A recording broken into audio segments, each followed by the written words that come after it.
Phaco উপজেলা পেটুম ইউনিয়নের ঐতিহ্যবাহী পেটুম উচ্চ বিদ্যালয়ের আজকে ক্রীড়া ও সাংস্কৃতিক অনুষ্ঠানে উপস্থিত আছেন সম্মানিত সভাপতি এবং উপস্থিত আছেন সম্মানিত শিক্ষকবৃন্দ, উপস্থিত আছেন ছাত্রছাত্রী ভাই বোনেদের আমার সালাম প্রদান করতেছি। আসসালামু আলাইকুম ওয়া রাহমাতুল্লাহি ওয়া বারাকাতুহু।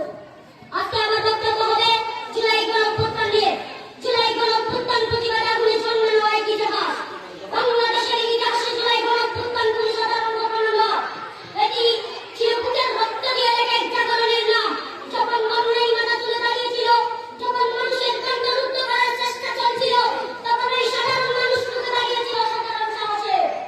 রাজপথে নেমে এসেছিল ছাত্র ছাত্রী, শ্রমিক, কৃষক, হাবিবুল অস্ত্রয়, বুকে ছিল রক্ত, আর চোখে ছিল মুক্তির স্বপ্ন। সেই জুলাইয়ের দিনগুলোতে রাজপথে বেঁচেছিল মানুষের সকালে বাতাস হয়ে উঠেছিল প্রতিবাদ